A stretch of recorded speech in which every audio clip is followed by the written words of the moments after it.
Om Shanti. Good morning. आज हम सुनते हैं 1-2-22 के अनमोल मधुरमा वाक्य। आज मंगलवार, प्यारे बाबा हमारी सब मनोकामना पूर्ण करते हैं। आज 1 तारीख। हम पूरे मास के लिए कुछ न कुछ ऐसी योजना बनाएं जिससे सेवा भी हो, मंगूसा भी बढ़ता जाए और तीव्र पुरुषार्थी बनने का लक्ष्य रखें और साथ साथ तपस्या भी करें, क्योंकि तपस्या ही हमारे जीवन का श्रेष्ठ श्रृंगार है। इसी से हमारे अंदर प्योरिटी आएगी, इसी से हमारा जीवन पर परिवर्तन हो, देवता स्वरूप बनेंगे। बाबा कहते बच्चे, सारे कलम में बड़े से बड़ी हस्ती ये ब्रह्मा है जिसमें बाप प्रवेश करते हैं। इन्हें तुम्हें फॉलो करना है। बाप और दादा दोनों का विशेष गुण कौन सा है? बाबा निराकारी निरंकारी है, साकार में होते भी निरंकारी। तो ये इतनी बड़ी हस्ती है जिसमें शिव बाबा ने प्रवेश किया। ये तो भारतवासी जानते हैं, शिव जयंती भी मनाते हैं, महिमा भी करते हैं। तो मैं माता स पिता स्वमेव, ये महिमा दुनिया भर में कोई कर नहीं सकता, लेकिन जानते नहीं। बाप आकर हमें ये शिक्षा देते। ये वंडरफुल हस्ती है जो शिव बाबा तो निराकार ज्योति बिंदु है, लेकिन ब्रह्मा बाबा बड़ी हस्ती है जिसके अंदर शिव बाबा ने प्रवेश कर हमारा जीवन बनाया। सबसे ऊंचे तो ऊंचा उनका स्थान भी ऊंचा है, अर्थात शांति धाम के वासी हैं। उसके नीचे ब्रह्मा विष्णु शंकर ये सूक्ष्म वतन वासी हैं। जगदम्बा स्थूल वतन की वासी है। जगत की माँ वह तो स्थूल वतन में होंगी, तो इस समय शिव बाबा भी स्थूल वतन में आते हैं, ब्रह्मा तन में। अगर ये बड़ी हस्ती में ना आए तो शिव बाबा ऐसे बोल भी नहीं सकते। ब्रह्मा के तन में अवतरित होकर हमें ये सारी शिक्षाएं देते हैं। बाबा कहते कि शिव बाबा को पहचानना है कि वो कौन है, वर्षा में किससे मिलता है, कब मिलता है। शिव बाबा हमारा पिता है, गाते हैं लेकिन जानते नहीं। पिता है तो ज़रूर वर्षा देगा, लेकिन कैसे देगा? वो ब्रह्मा तन में आएगा, बड़ी बड़ी हस्ती में आएगा और उनके द्वारा हमें शिक्षा देकर लायक बनाएगा, फिर वर्षा देगा। इसी प्रकार बाबा कहते कि हम सब आत्माएं हैं। आत्माओं का पाठ है। जन्म मरण के चक्कर में हम आते हैं, शरीर छोड़ दूसरा लेते हैं। जानवरों में अपनी आत्मा है, लेकिन बाप इस समय हम चेतन शक्ति आत्मा को समझाते हैं। ये गायन किसी छोटी हस्ती का नहीं है। शिव बाबा निराकार, वह जब तक इस हस्ती में ना आए तो कोई उसका कोई गायन नहीं। हस्ती में आकर के सामने बैठकर हमें शिक्षा देते। उनका गायन है कि बाप कहते, मेरी महिमा तो सब करते हैं, परंतु मुझे मनुष्य तन चाहिए जिसमें प्रवेश कर कुछ शिक्षाएं देकर बच्चों को लायक बनाओ। मैं गर्भ में नहीं आता हूँ, जन्म मरण से न्यारा हूँ। शिव जयंती मनाते हैं तो ज़रूर वह किसी समय आया है, आकर हमें ये बताया। ये शिवरात्रि मनाते हैं कि शिव की रात्रि अर्थात अज्ञान अंधकार की रात्रि में बाबा आते हैं। यह है भाग्यशाली रथ, भागी रथ। तो ज़रूर मनुष्य हस्ती होगी तो जिसमें परमात्मा ने प्रवेश किया। ये कितनी ऊंची हस्ती है। अब तुम जानते हो कि शिव बाबा के सिवाय और किसी हस्ती में, शिव बाबा ब्रह्मा के सिवा और किसी में आ ही नहीं सकते, कि ब्रह्मा द्वारा आकर मनुष्य सृष्टि की स्थापना करते हैं। फिर त्रिमूर्ति ब्रह्मा भी कहते हैं कि त्रिमूर्ति 3 देवताओं के द्वारा, ब्रह्मा द्वारा नई दुनिया की स्थापना, विष्णु द्वारा नई दुनिया की पालना, शंकर द्वारा पुरानी सृष्टि का विनाश। त्रिमूर्ति ब्रह्मा दिखाते हैं, अर्थात ब्रह्मा के द्वारा चारों दिशाओं में शिव परमात्मा का ज्ञान फैलता है, लेकिन सन्मुख तीन मुख दिखाते हैं। अब हम सुनते हैं आज के मधुरमा वाक्य। बाबा कहते मीठे बच्चे, सारे कलम में बड़े ते बड़ी हस्ती ये ब्रह्मा है, इसमें ही बाप प्रवेश करते हैं, इन्हें तुम्हें फॉलो करना है। प्रश्न है कि बाप और दादा दोनों का विशेष गुण कौन सा है जिसे तुम्हें फॉलो करना है? वह निराकारी सो निरंकारी। तो दादा भी साकार में होते सदा निरंकारी होकर रहे। इतनी बड़ी हस्ती होते हुए कितने साधारण रहते थे। एक और कहते ऊंचे तो ऊंचा हीरा बनाने वाला बाबा की डिब्बी है, ऊंचे तो ऊंचा हीरा बनाने वाला बाबा की डिब्बी है। और दूसरी ओर कहते कि ये पुराने तो पुराना लॉन्ग बूट अर्थात पुराने से पुराना शरीर 84वां जन्म का, जिसमें बाप ने प्रवेश किया। दोनों ही बच्चों की सेवा में हाजिर हैं। ऐसे बच्चों को फॉलो फादर कर निरंकारी बन सेवा करनी है। गीता ओम नमो शिवाय। ओम शांति। बच्चों ने किसकी महिमा सुनी? सब कहेंगे कि ऊंचे तो ऊंचा भगवान जिसका नाम शिव है। शिवाय नमः कहते हैं। भारतवासी जानते हैं, शिव जयंती भी मनाते हैं, महिमा भी बहुत करते हैं। तो हमें माता पिताश तो हमें, परंतु सिर्फ इतने तक ही कहते हैं। शिवाय नमः वो माता पिता कैसे है, वर्षा कैसे देते, ये दुनिया भर में कोई नहीं जानते। ये तो एक वंडरफुल हस्ती है। शिव बाबा निराकार। जब तक शिव बाबा को शरीर ना मिले तो शिव बाबा क्या करेंगे? निराकार की महिमा गाते, ऊंचे से ऊंचा उनका स्थान ठाम, रहने का घर शांति धाम, मूल वतन। और ब्रह्मा विष्णु शंकर का कौन सा ठाम? सूक्ष्म वतन। फिर जगदम्बा का ठाम ये स्थूल वतन। ये तो सब जानते हैं। जगदम्बा तो यहाँ की रहने वाली होगी। जगत माना ही मनुष्य सृष्टि। नाम तो बहुत अच्छा है जगदम्बा, परंतु कौन थी, कहाँ से आई, ये कुछ नहीं जानते। जरूर कि कोई मनुष्य हस्ती से मिलनी चाहिए ना, जिसमें परमात्मा आवे। बड़ी हस्ती में परमात्मा आएंगे ना। निराकार परमात्मा साकार हस्ती में आते हैं। भल आत्मा तो जानवर में भी है, परंतु उनका गायन नहीं है। गायन किस हस्ती का होता? निराकार शिव बाबा का। वह जब तक हस्ती में ना आए तब तक कुछ कर ना सके। शिव बाबा ऊंचे से ऊंचा है, जब तक किसी तन में ना आए तो कार्य कर ना सके। आत्मा को भी जब तक हस्ती शरीर ना मिले तब तक पाठ बजा ना सके। सिर्फ हस्ती का गायन नहीं है, हस्ती में जब आत्मा आती है तब उनका गायन होता है। तो बाप कहते हैं मेरी महिमा तो सब करते हैं, सब पुकारते हैं पतित पावन, परंतु मुझे तो मनुष्य तन चाहिए ना, जिसमें प्रवेश कर मैं आपको ज्ञान दे सकूं। बगैर हस्ती तो मैं कुछ कर ना सकूं। तो बाप आकर हस्ती लेते हैं, वह गर्भ में नहीं आते हैं। शिव जयंती गाई जाती है, परंतु शिव बाबा किस हस्ती में कब आया ये कोई नहीं जानते। अच्छा रात्रि में आया, किस हस्ती में आया ये नहीं जानते। गाते हैं भागीरथ अर्थात भाग्यशाली तन, तो जरूर मनुष्य हस्ती होगी ना। ये तो हस्ती है जिसमें बाबा ने प्रवेश किया। ये कितनी ऊंची हस्ती है। अब तुम जानते हो कि शिव बाबा ब्रह्मा के सिवाय और किसी भी हस्ती में आ नहीं सकते। परमपिता परमात्मा ब्रह्मा द्वारा आकर मनुष्य सृष्टि रचते हैं।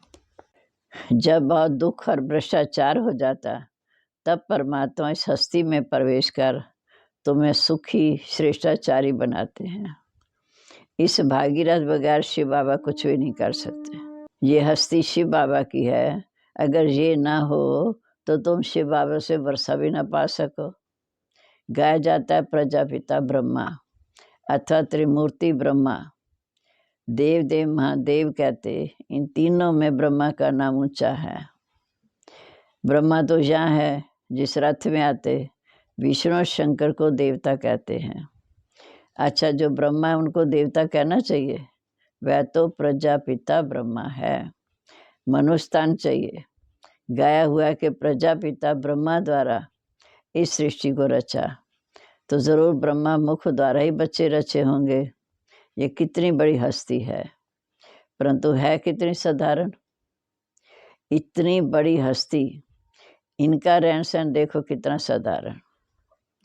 शिव बाबा जिस तन में आते हैं, ब्रह्मा बाबा इतनी बड़ी हस्ती, और आते देखो कितने साधारण तन में, कितना निरंकारी। अभी आकर तुम्हारी सेवा में उपस्थित हुआ है। देखो कैसे बैठ पढ़ाते हैं। तुम कहेंगे हम राजयोग की पढ़ाई पढ़ते हैं, परमपिता परमात्मा पढ़ाते हैं, तो छोटे बड़े बूढ़े जवान सब इस पढ़ाई को पढ़ते हैं। ये है ईश्वरी कॉलेज, मनुष्य देवता अथवा विश्व का मालिक बनने का ये कॉलेज। जहाँ हम आए हैं पढ़ने, अर्थात विश्व की बादशाही लेने। लक्ष्मी नारायण जब विश्व पर राज्य करते थे तो और कोई उस समय धर्म नहीं था।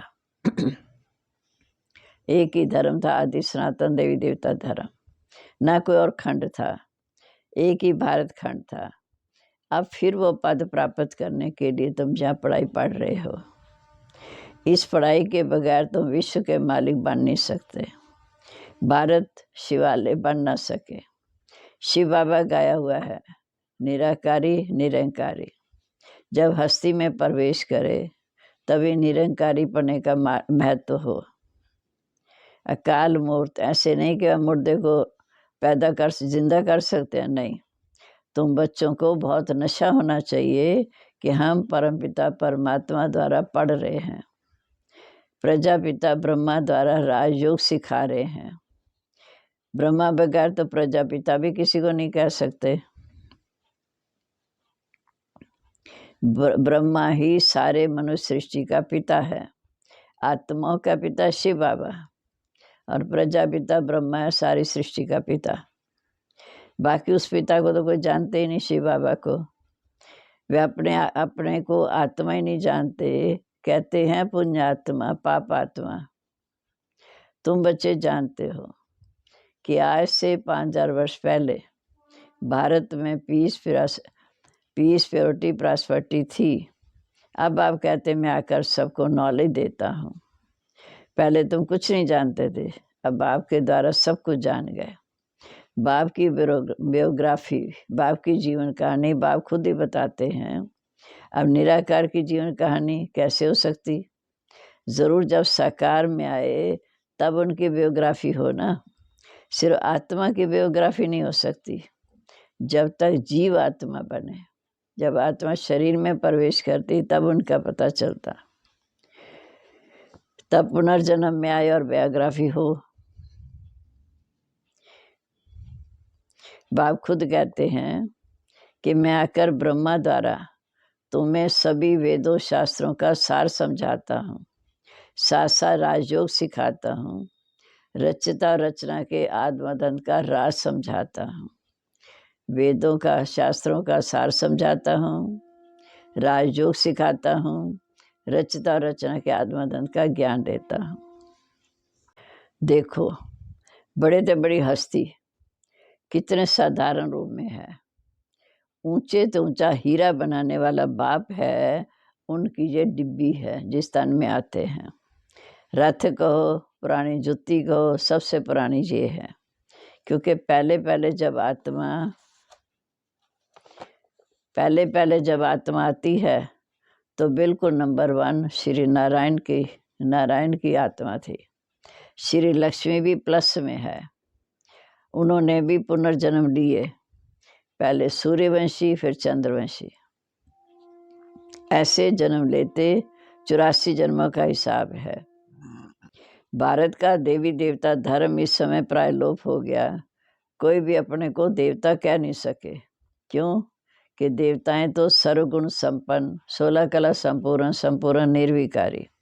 अब वो नहीं है, क्योंकि इस समय रावण राज्य है। राम राज्य दुनिया वाले नहीं जानते।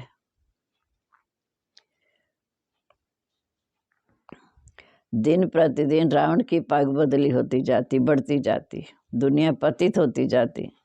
16 कला से गिरते गिरते अंत में 9 कला हो गए। सब कहते मुझ निर्गुण हारे में कोई गुण नहीं। आपे तरस करो। तो हम सर्वगुण संपन्न 16 कला संपूर्ण थे। यही भारत परिस्थान था।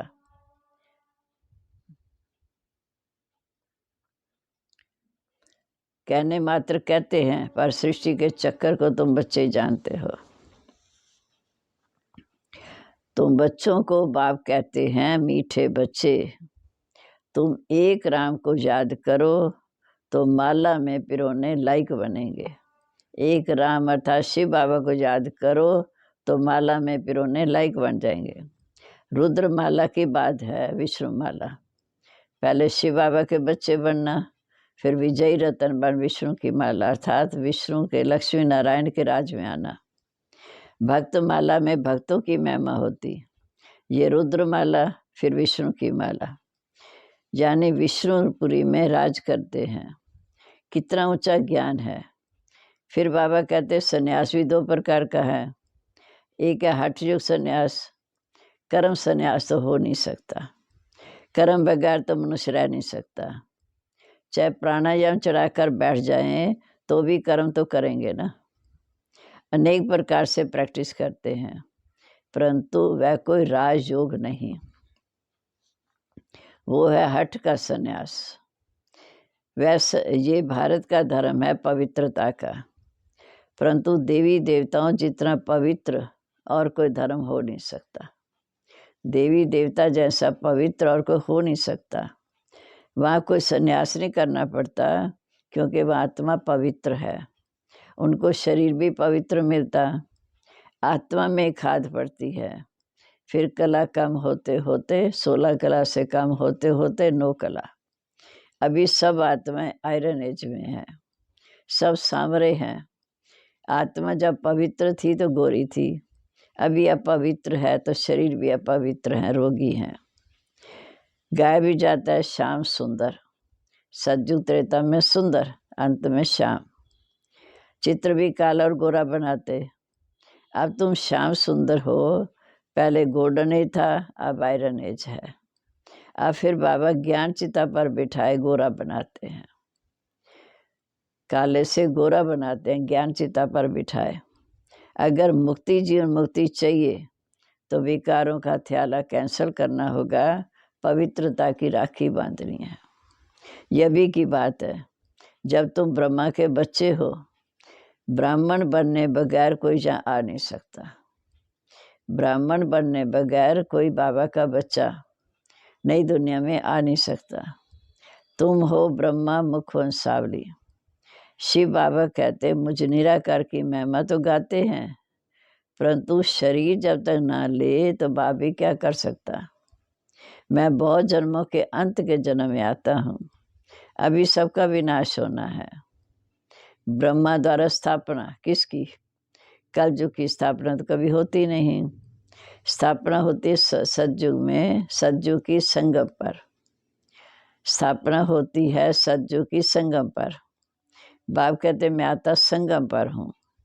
तुम ब्राह्मणों के लिए ये संगम है, बाकी सब के लिए कलयुग है। इस समय सब घोर अंधकार में है, तो घोर अंधकार को बाप आकर घोर सोजरे में ले जाते हैं। तुम बच्चे जानते हो ये तो विचित्र चीज है। ये तो विचित्र माना देह रूपी नहीं। शिव बाबा तो निराकार है, उनका देह तो है नहीं। कृष्ण तो छोटा बच्चा है, वह तो कुछ बात समझा ना सके। कृष्ण की आत्मा में भिन्न भिन्न राम रूप में इसी समय इसी दुनिया में है, अंतिम जन्म में, इसलिए उसे सुंदर श्याम कहते हैं। अच्छा, मीठे मीठे सिक्के लदे बच्चों प्रेत माता पिता बाप दादा का याद प्यार, गुड मॉर्निंग। रूहानी बाप की रूहानी बच्चों को नमस्ते। रूहानी बच्चों की रूहानी बाप दादा को नमस्ते। नमस्ते बाबा, गुड मॉर्निंग। शुक्रिया बाबा, कितना शुक्रिया करें जो हमें एकदम काले से गोरा बनाए, नई दुनिया के लायक बना रहे हैं। अब धारणा के लिए मुख्य सार। पहली पॉइंट, बाप दादा के समान निरंकारी निराकारी बनना है, सबकी सेवा करनी है। दूसरा, मुक्ति जीवन मुक्ति के लिए पवित्रता की राखी बांधनी है, ज्ञान चिता पर बैठना है।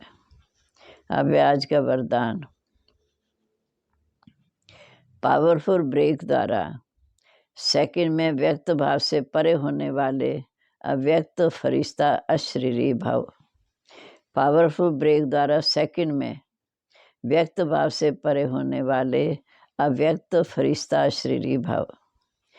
चारों आवाज़ का वायुमंडल हो, लेकिन आप एक सेकंड में फुल स्टॉप लगाकर व्यक्त भाव से परे हो जाओ। कितना भी हंगामा हो, लेकिन आप एक सेकंड में फुल स्टॉप लगाकर व्यक्त भाव से परे हो जाओ। एकदम ब्रेक लग जाए तब कहेंगे अव्यक्त फरिश्ता। वे सब तरफ से बुद्धि हट जाए, एक बाबा की याद रहे, तब कहेंगे अव्यक्त फरिश्ता या शरीरी। अभी इस अभ्यास की बहुत आवश्यकता है, क्योंकि अचानक प्रकृति की आपदाएं आनी है। उस समय बुद्धि और कहाँ न जाए, बस बाप और मैं बुद्धि को जहाँ लगाना चाहो वहाँ लग जाए। इसके लिए समाने और समेटने की शक्ति चाहिए, तब उड़ती कला में जा सकेंगे। स्लोगन है, खुशी की खुराक खाते रहो तो मन और बुद्धि शक्तिशाली बन जाएगी। खुशी की खुराक खाते रहो तो मन और बुद्धि शक्तिशाली बन जाएगी।